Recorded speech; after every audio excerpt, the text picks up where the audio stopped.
And out of nowhere, in the bottom left portion of my screen, a video of him pops up. And he's like, "Hey, it's Spencer." And I was like, "Oh, great. This is like one of those like pre-drafted videos that just hit you as soon as you hit someone's website." And he's like, "No, it's actually me. Like, turn on your camera." And I was like, "What the hell?" Like, turn on my camera. He's like controlling my screen and stuff.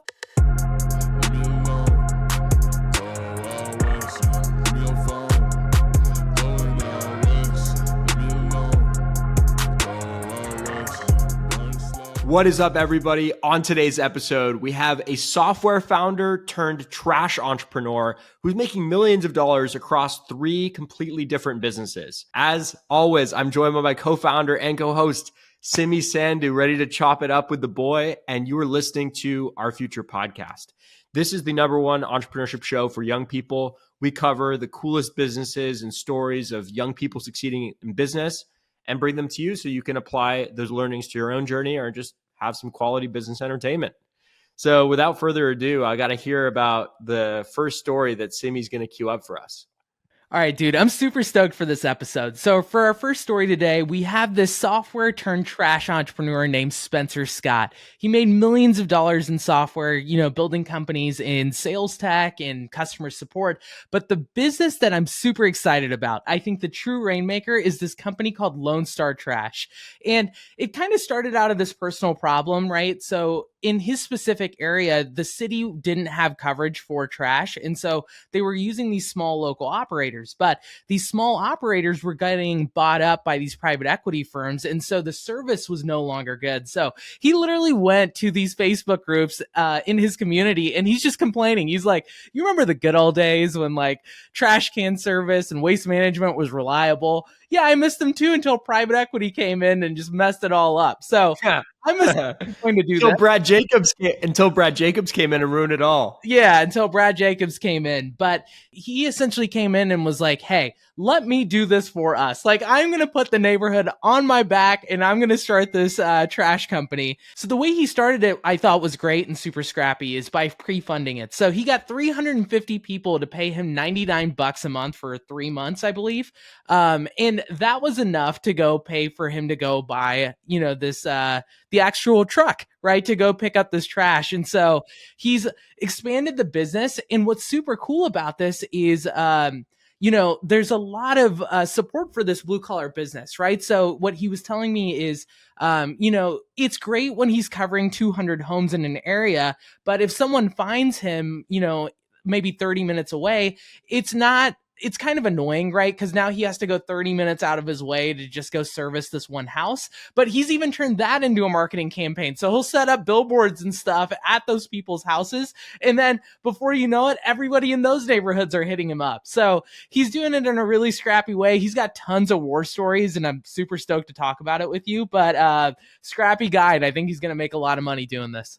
Okay, so when I looked at his website, it said that he was in like 9 to 10 counties. Is that true, that he's expanded from like outside his like original neighborhood where he actually lives? Yes, he has expanded. And here's the crazy thing. I think, I have to get into this story too, but he's only technically been in business for 13 days. Now, you may listen to that and be like, "What the hell are you talking about?" But the trash can company, his company only runs 1 day a week, right? So they've only been on the road for 13 days, technically, where they're actually servicing these houses.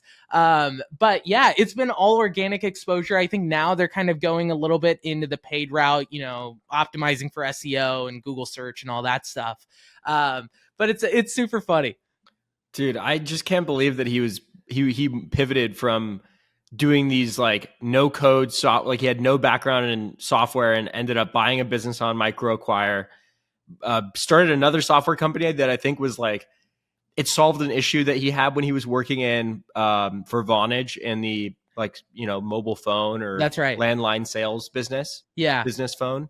Business. That's right. He started every kind of business. He really has. One is like, he started a software company from scratch. He bought another company. He went into blue collar. He's getting all of his ribbons and stripes here. He's trying everything. Yeah, and my favorite part about it all is like he projects his learnings out onto everybody. And the guy tweets a lot, but it's always something about how things are going. Yeah. And he's done a great job of creating almost like this reality television show of himself, like going out and doing this business. And I just think that he has mastered the art of building in public and failing publicly and like falling on your face and just like being really funny about it. And like, he's like very unapologetic and very open and transparent that he has no idea what he's doing, but he's fucking doing it. And people love to follow along with that journey. Well, with this trash company too, it's kind of fun to watch along, right? I think he's got that healthy balance between, yes, he's putting out all the learnings, but it's also such a wild concept. Like, who just wakes up one day and is like, I want to start a trash company? It's like, what? Well, dude, it's been so successful, like through the media he's created around it. Like, he posted the other day about like how some dude like flew out just to do a ride along with him. Like some guy, some fan like flew in. Some fan flew in from like New York. His name's like Brian Dolan or something. And he's just like jumps in his truck and wanted to like figure out how things were going and see how it was all going down. And I think Sam Parr also like visited him out there and was like, yo, I love this. I want to invest. Like, let's do it. Yeah, people are definitely excited about it. And so here's kind of the funny story. I'm doing some research on this guy last night, right? I had never talked to Spencer before this.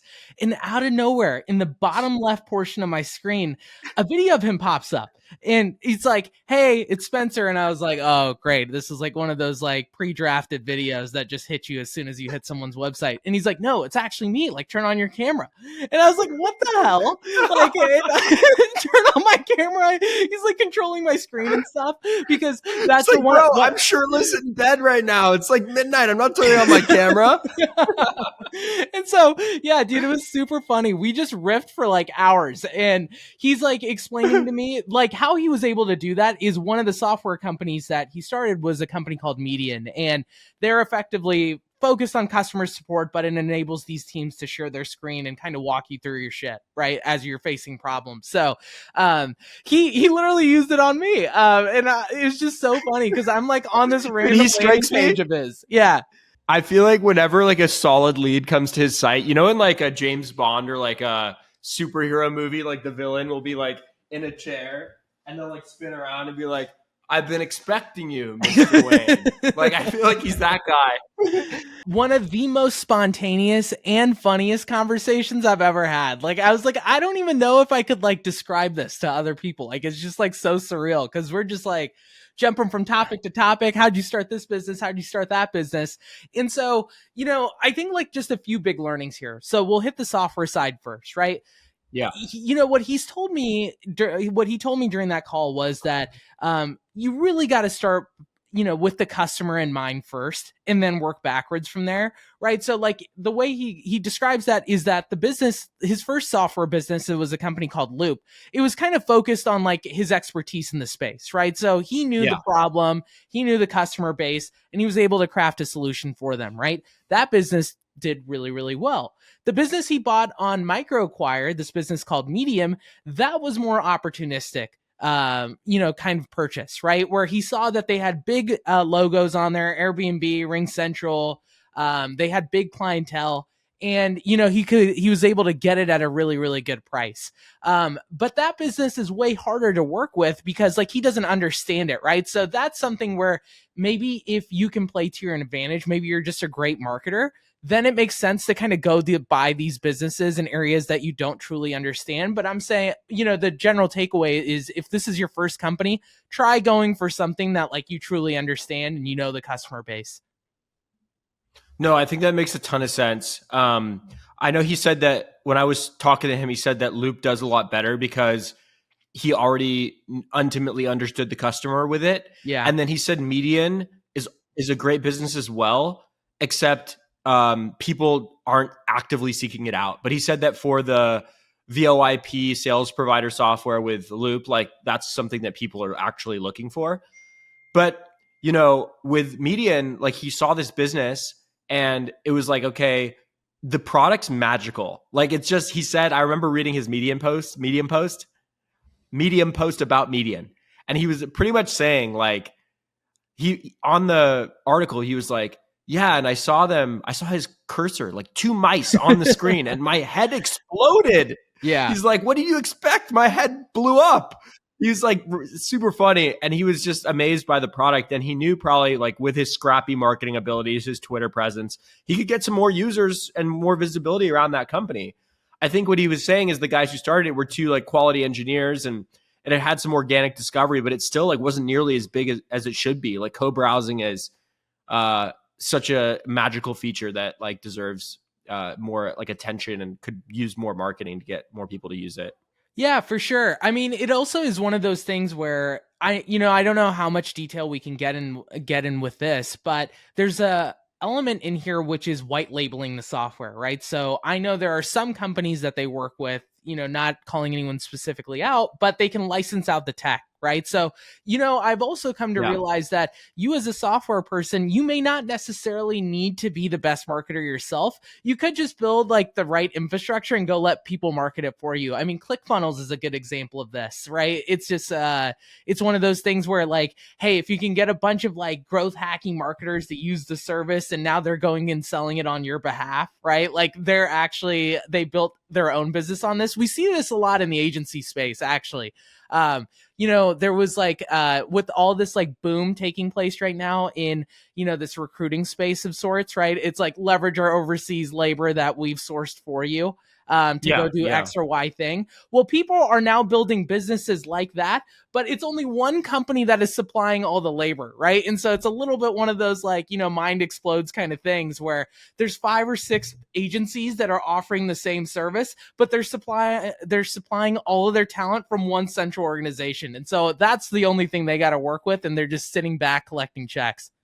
I don't know. There's a great Medium article I recommend everyone read about how he bought the business, Median. Essentially, he was looking at this company. He thought it was super magical, but then he realized that a Series C company wanted to buy it, and a publicly traded business also wanted to buy it. So here he is, this blow Joe in Texas who wants to buy the software platform, and he's literally battling with a publicly traded company and a Series C business to acquire this little software tool. From his perspective, that was the greatest thing that could have happened, because he essentially relied on that signaling to move as fast as possible with the purchase. So he knew that if these massive businesses wanted to buy Median, then he didn't need to conduct as much due diligence as your average guy. So he said that he didn't even need to look under the hood and check out the code. He wasn't concerned with that. He just wanted to look at the economics. So he was able to put together a deal really quickly and move faster when these founders wanted to get the business sold. So he moved quicker. They were in negotiations for super long, and he ended up buying the business for $280,000. And he has a great calculation. He did a great calculation of what he was looking at. And he said it was doing 70,000 ARR, 5,000 in expenses. That's 65,000 in profit. That's $280,000 ask price. He got a loan for 10 years at a 10% interest rate, and the payment on that would be $3,700 per month. So that means his profit per month would be $1,700 when you take out the payment. Profit per year, $20,000. And he was like, golly, that's a great deal. He said that if you can rent an asset for less than or about 1% of its total price, then you're in the green from a real estate perspective. So he just kind of applied that thinking to software, and the math worked out. He probably should have competed. The flip side also is very relevant here, right? I've been hearing a lot of people talking about, here are these venture-backed companies attacking a space and they overraised. And so it's one of those things where they don't really understand like the customer base, kind of to what we were talking about earlier. It's just some kids out of Silicon Valley who raised a lot of money to go target a space. And he's like, essentially when they mess up, and, they spend all this money doing all this marketing and trying to educate the space, you can build a great bootstrap business off of that, right? Because if the venture money is targeting that, they're inherently going to overspend and waste resources doing this. So you can come in with a Scrappy approach, go build a decently sized business and go sell for 8 figures, right? But that's not a solution that a venture-backed company can take, right? If they take, VC money, they have to go build a multi-hundred million, billion-dollar company. It can be a great business for you. It's not a great business for the venture-funded company, but, there's opportunity in that too. I love his entire approach of bootstrapping all of his businesses. Yeah. It just looks more and more attractive every day when we see what's going on. I mean, I don't know. I just think that this whole idea of like the VC money to fund businesses, like massive amounts of it, I just don't think there's such thing as like a winner takes all business anymore. I think with any industry you're targeting, there's like 5 other startups who are going after it, or 5 incumbents that are massive and publicly traded. Like, how could you ever expect a company to get like a majority market share or material market share in a category anymore with runaway success? I just think it's like, it's insane to think about that. I think like the 2010s, like Airbnb, Instacart, like these businesses that just dominated an entirely new way people did things. Like, I just don't think the opportunities for that are as wide and open. I think the 2020s entrepreneurship is going to look a lot different. There's still going to be breakaway venture companies. I think they're going to be much more technical. And I also think that bootstrapping is going to be a much more attractive option for entrepreneurs. I mean, I'm not saying anything that's super controversial, but I think they're going to be more brand driven, if anything, not even so technical. I think the technical piece is where parity is now, right? It's easier for people to build a similar product or product suite that has 90% of the capabilities that already exist. It's going to be the people who can win in distribution. But I think that's what Spencer's doing right, which is he's getting out of the game almost entirely, right? He's like, screw this. Everybody's chasing these, AI this, software that. I'm just going to go to the blue collar businesses and I'm going to go run up a check there. And so, he did a really scrappy, right? So he pre-funded the truck. He pre-funded, his first however many months in operation. He's making good money doing it. And so I was like, listen, I hear you, and this makes a lot of sense to me, but it can't all be sunshine and roses. Like, tell me where the risk is here. Like, what are the things that don't work? And so there were 2 specific risks that he highlighted that I guess it's like all manageable, but it's just something you have to take into mind here, right? So the first big risk is debt, right? He never felt comfortable with debt, and this is one of those businesses where you have to be able to use it as a tool, right? Because he has to pay, for these trash bins, so in servicing these people, right? So there's a lot of capex inventory aspect to this business.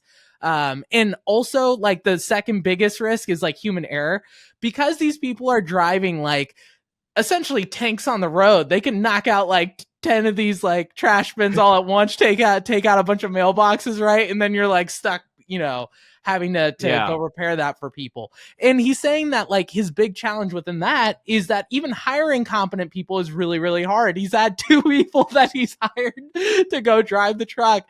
The first guy showed up 15 minutes late, left 2 hours early.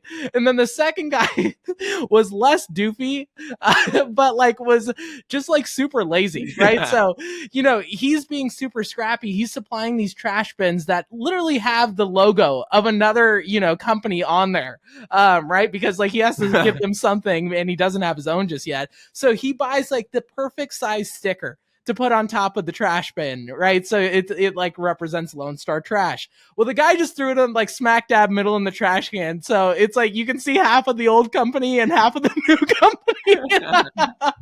And he's like, dude, it's just shit like that. Like he's like, it's easier just for me to go drive the damn truck all day.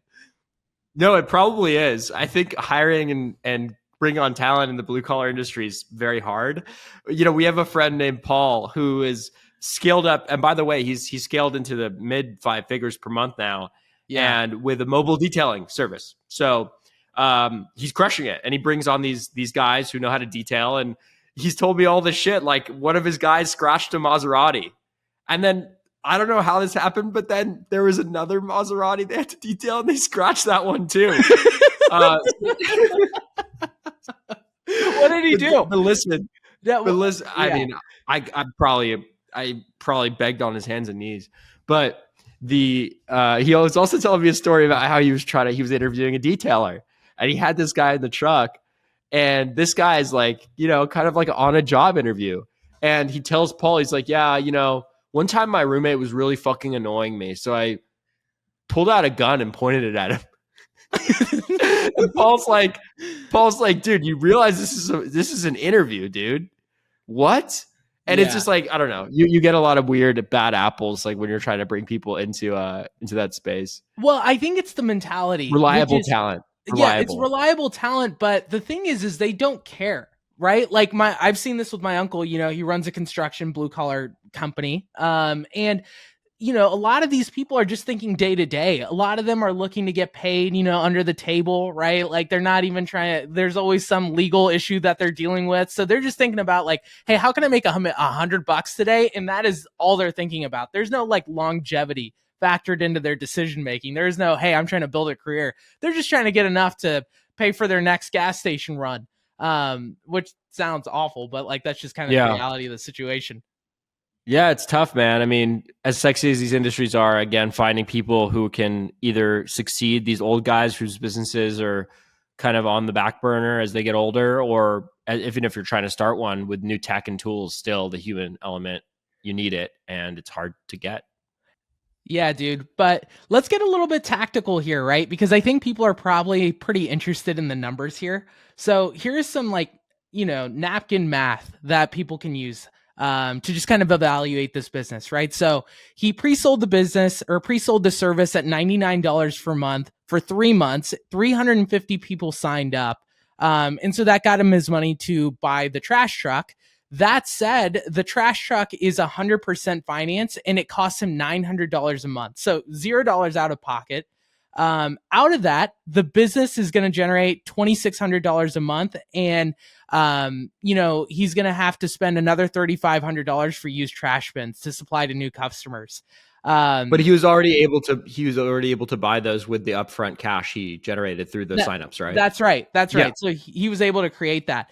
But it's one of those things where I think the outcome for him is going to be selling to private equity, which I think is like a little funny, right? Because like that was kind of the villain that he portrayed, like trying to get off the ground. Yeah, and it's like you close the loop back up.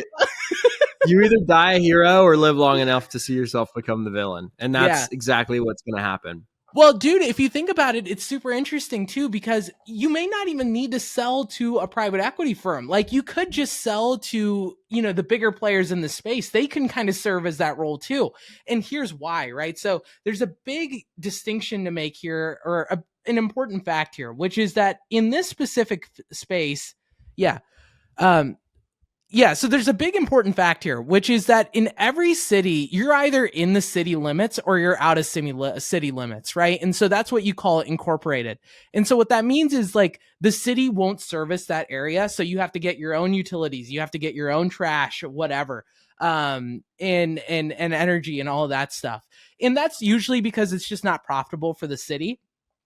But for like these big trash companies, it's not worth their time. They're not going to go house to house, trying to service these people and trying to get them on as customers. They're going to go to the big HOAs who can, give them 200, 300 houses all at once. And they can kind of build up their book of business that way, right? That's a way better use of time. So honestly, that's where the opportunity comes in is, a guy like Spencer who can go get, these houses in a very scrappy way, build a big portfolio of houses that he has coverage in, and then sells the book of business to the big players, right? Because he took something that's unfragmented, or took something that's fragmented and made it unfragmented. How has he already expanded to so many counties so fast? Yeah, so it's the Facebook post, right? Because a lot of it is referrals. Right. So I think he had this crazy stat that was like over 60% of his leads for this business are just referrals. Right. So it's like Sally and Frank. Yes. Sally and Frank having a good time wanting to support this local guy and them telling everybody else. And then, he's also kind of doing the internet stuff too, like SEO and all that stuff. I saw on his Twitter, somebody reached out to him and said, hey, man, wanted to support a local business, but you charge 33 and the other guys charge 27 a month. Anything you can do to help here?